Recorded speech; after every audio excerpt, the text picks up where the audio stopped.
Muhammad and Zainab. The story is based on the history of Islam written by Tabari and Ibn Sa'd and Aisha Ahmed's article titled Sex with Daughters-in-Law, Divinely Ordained in Islam.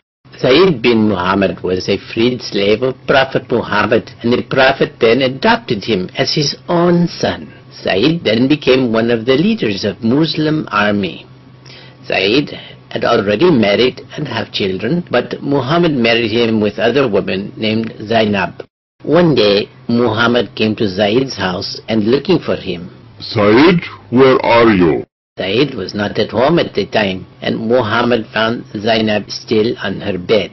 Oh, Rasulullah, Zaid was not at home right now. Zainab jumped up quickly and excited the admiration of Allah's messenger. Glory be to Allah Almighty, who causes hearts to turn. Then Muhammad left the house. Zainab was wondering, what did Muhammad mean by his saying? When Zaid came home, Zainab told him what happened. They realized that Muhammad was sexually attracted to Zainab. Because Zaid loved his adopted father, he was willing to offer his wife to Muhammad.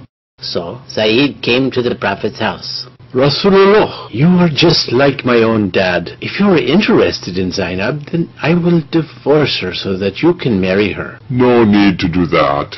Keep thy wife to thyself and fear Allah. I will not touch Zainab again for your sake, Rasulullah. Keep thy wife to thyself and fear Allah. Whew, what a relief. Although saying that, actually Muhammad hid his desire. Quran, Surah 33, verse 37. And when thou said unto him, on whom Allah had conferred favor, and thou hast conferred favor, keep thy wife to thyself, and fear Allah. And thou didst hide in thy mind that which Allah was to bring to light. And thou didst fear mankind, whereas Allah had better right than thou should fear him. Ibn Sa'd wrote, when Muhammad was sitting and talking to Aisha, he suddenly was in a trance.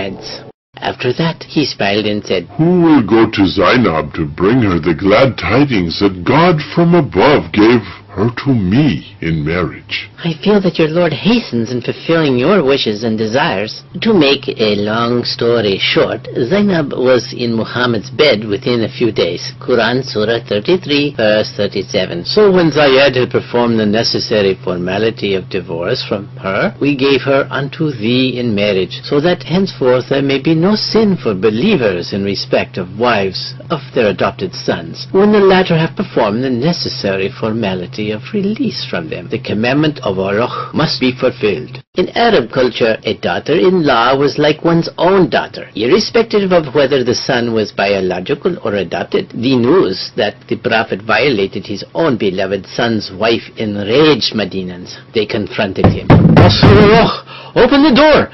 We have questions for you! MashaAllah, what has happened, my people? O Prophet of Allah, how could you? Of all the people and a pastor of God, carrying out a disgusting and despicable act of sleeping with your own daughter-in-law? Your harem is bursting at the seams with young and beautiful wives. On top of that, you regularly take 20% cut from the crop of infidel captured women as your share of booty. Rasulullah, your act is an incest which puts the time-honored noble Arab tradition of adoption to shame. To me, the only noble and honorable act is to follow Allah's orders, and Allah was the one who ordered me to acquire Zainab. Here is the ayah, Surah 33, verse 37. We gave her, Zaid's wife, in marriage to thee, so that there should not be any fault in believers touching wives of their adopted sons. But how come you marry more than 4 wives?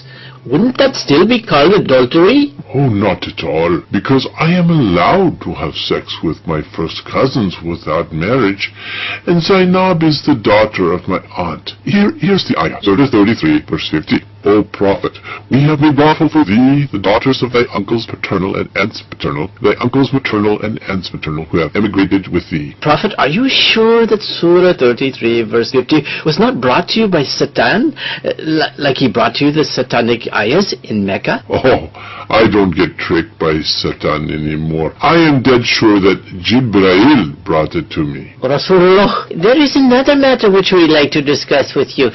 We are told that you have been sleeping with Muslims after you sent us on jihad to far-off places. Is that true? Oh, yes, it is. Believing women offer themselves to me in the hope of salvation and special favors from Allah in the hereafter, and Allah has allowed me to fulfill the request by Surah 33, Ayah 50. And also allowed is any woman believer if she gives herself to the Prophet and if the Prophet desires her to have sex.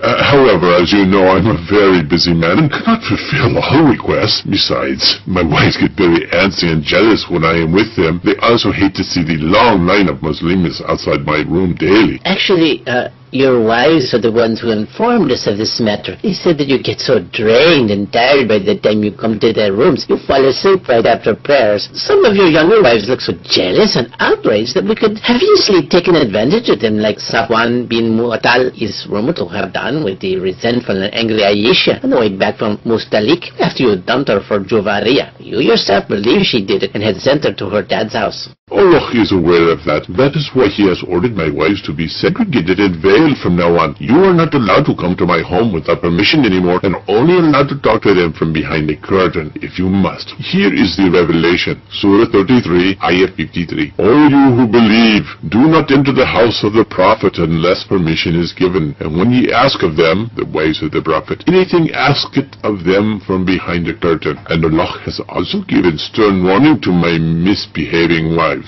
Surah 33, Ayah 30. O wives of the Prophet, whoever of you commits an open indecency, the punishment shall be increased to her doubly. Can't we at least marry them when you're dead and gone? Because poor girls look so young and unfulfilled while you're old and ready to kick the bucket. No way. Nobody should touch them even after I'm gone. Why not? You do it. Because Allah said so. Surah 33, verse 53. And ye must not marry his wives after him forever. This would be a grave offense to God. Oh, forget about your wives.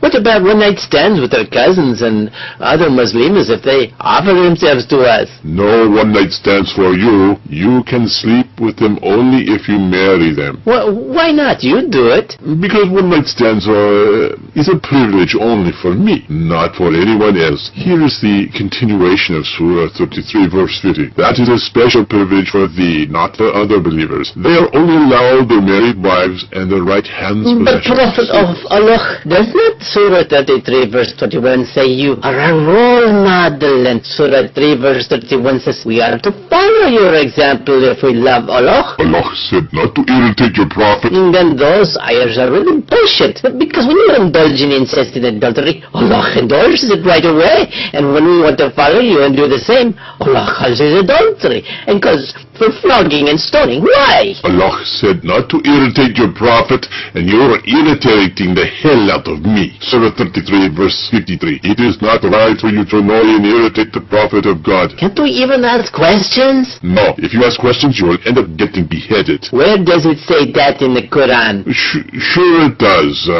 Surah 5, verses 101, 102 says, don't ask questions. You lose faith by asking questions.